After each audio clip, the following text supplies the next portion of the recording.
capital involvement in the SBIR program is that small firms will lose day-to-day operation control of their companies.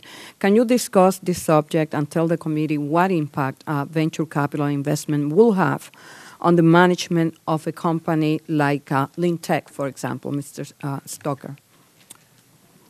Well, one of the realities of private capital coming into a company is that those people who are writing the checks usually like to know what the company is doing. And so I wouldn't be surprised to see VC firms require a board representation and some oversight of day-to-day responsibilities. However, I would also be surprised that VC firms would want to run a company on a day-to-day basis, because obviously one of the reasons they're investing in that firm is because they're impressed by the quality of the management team and they're impressed by the quality of the work that that firm is doing. To be concerned about venture capital or investment bank participation in any firm, be it small or large, I think ignores the role of private capital in American enterprise. So I'm not too concerned about this whole question of operational control. Thank you. For the last 18 years, the SBIR set aside has not been increased from 2.5%.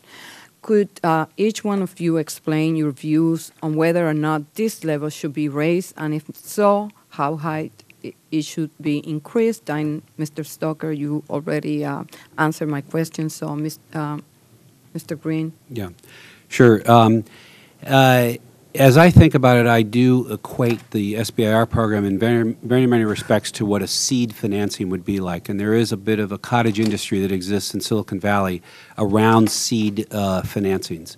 I look at that number as being somewhere around $1.2 to $1.5 million in today's world to get yourself, in general, to a point where you can figure out whether or not you've got a commercializable business to fund around.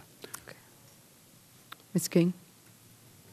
I think I would agree with that as a general rule. I think we're in an environment now where we want to adopt economic stimulatory policies for the economy, broadly speaking. And I think what we need to do is we need to focus the investments that we make in areas where we're going to increase employment and support innovation. And so I think to the extent that you're looking at trade-offs between, let's say, increasing an SBA program versus other policies that you're looking at in your role as members of Congress, I think this is one where you're going to get a lot of benefit for the investment dollars that you put into it. So I don't have a specific number in mind in terms of how much I'd like to see the program increased, but I would say that I believe added dollars in this program will have an economic stimulatory effect. I believe they'll increase employment, and I also believe they'll support innovation, which over time will lead to other further economic benefits.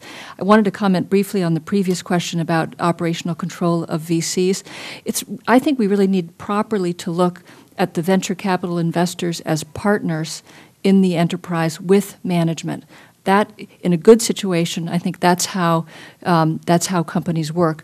I agree with what was said earlier that most venture capital investors, in my experience, don't want to run the company on a day-to-day basis. What they would really like to do is make the investment, get the regular reports of your progress, and then eventually reap the benefit of the risk that they took in making the investment.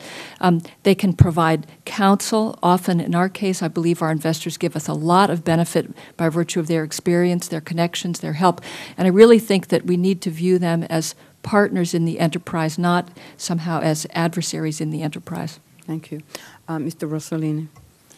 You know, my comment on that would be that 30 years ago you called yourself a chemist or a biologist or a botanist, and today our scientists like to be referred to as neuroengineers. And so the amount of translational research and expertise that goes into a product today is much different than it was 30 years ago.